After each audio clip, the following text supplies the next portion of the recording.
The world has a version of the abundant life that looks more like more money, more status, more followers, more influence. And there are people chasing that version that are ineffective and miserable. And I know because I was one of those people. Today, I want to share with you what the God who gave you abundant life has to say about it. In John 10:10, Jesus gives us a promise. He says, "The enemy has come to steal, kill, and destroy, but I have come that you might have life and life more abundant." So let's talk about the enemy here. The enemy that comes to steal, kill, and destroy.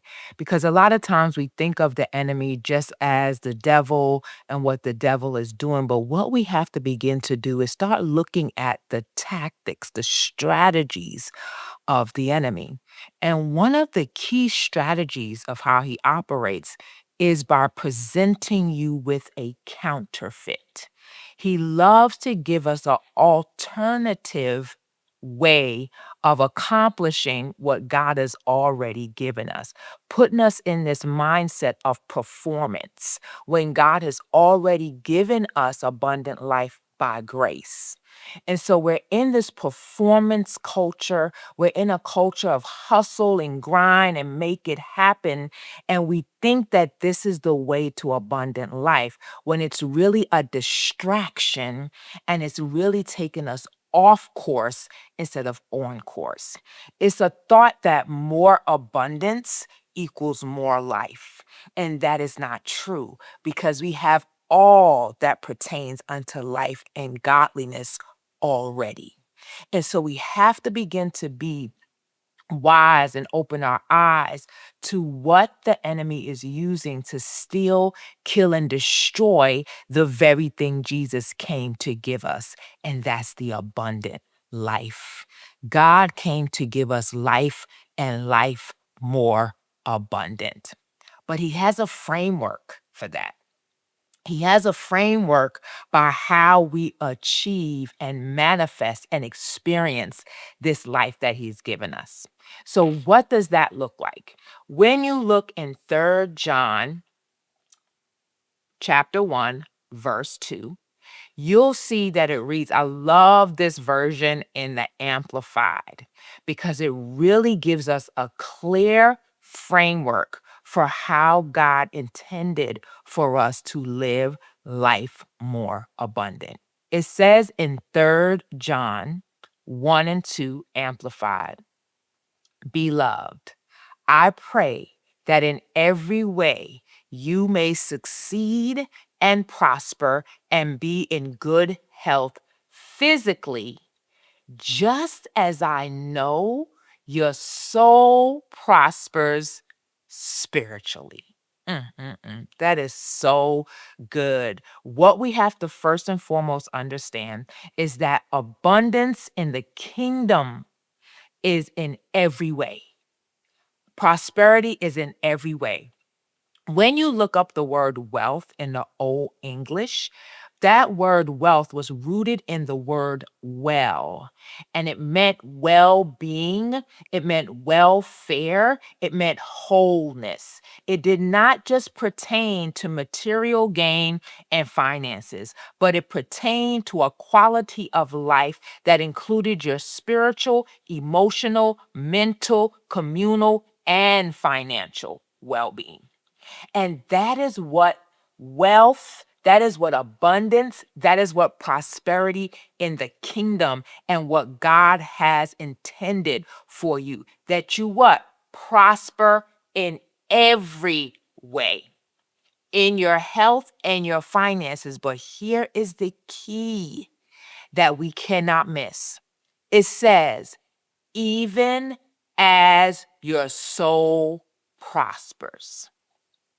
So, what does it mean by even as your soul prospers?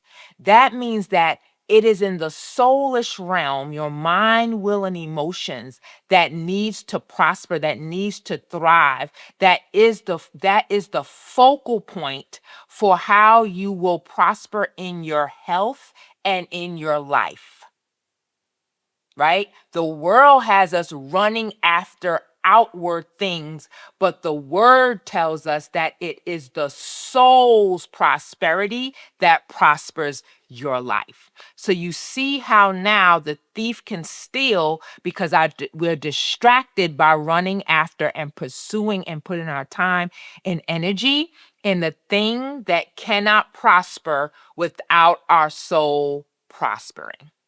So that's why for many years I was hustling, grinding, doing everything the world said you needed to do to have the abundant life, and found myself empty and ineffective and coming up short because my focus was not on where it needed to be, on my soul prospering.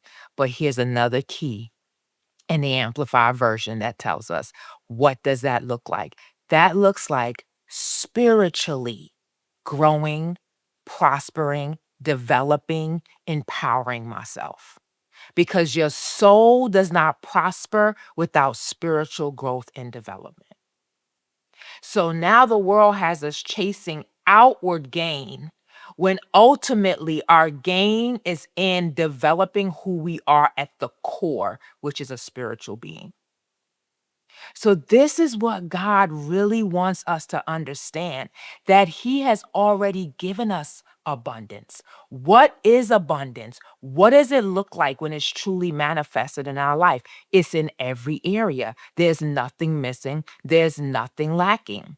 And we can stop pursuing the counterfeit and we can really receive the real thing. We can have it all. Life more abundant in every area of our life if we begin to pursue it through God's framework and not the world's framework.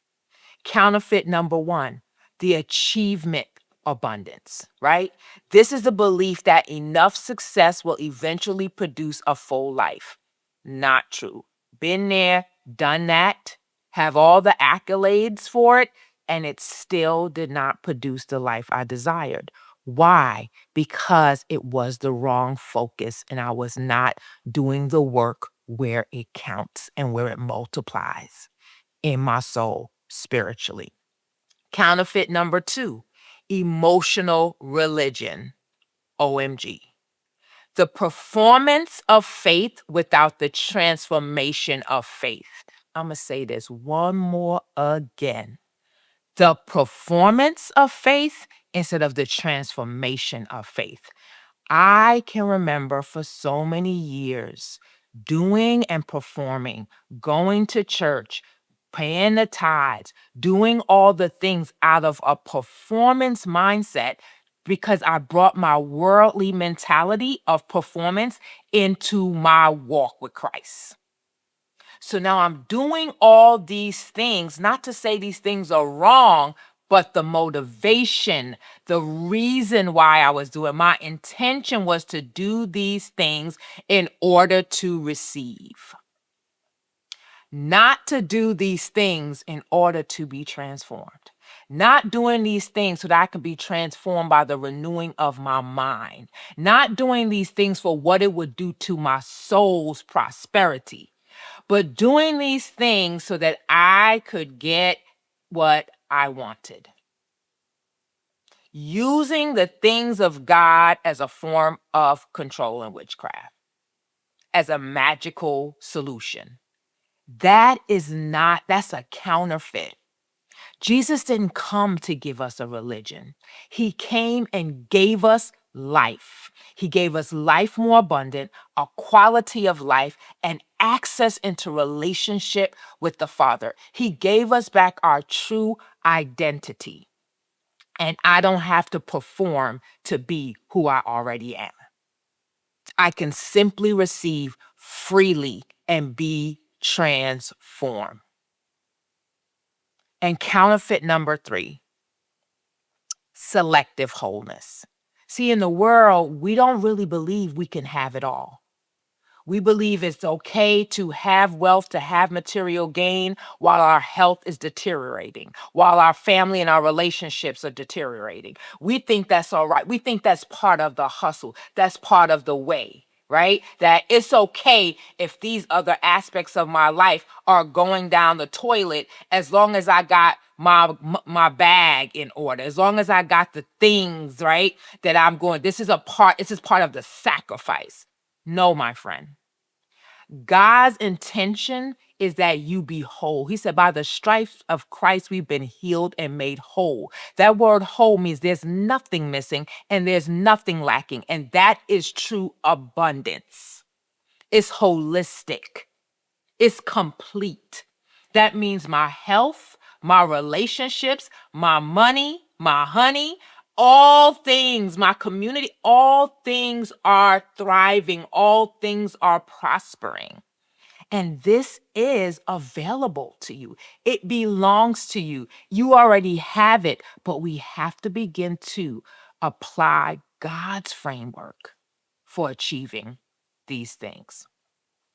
So I want to give you a challenge. I want to really ask you to look at 3 John 1 and 2.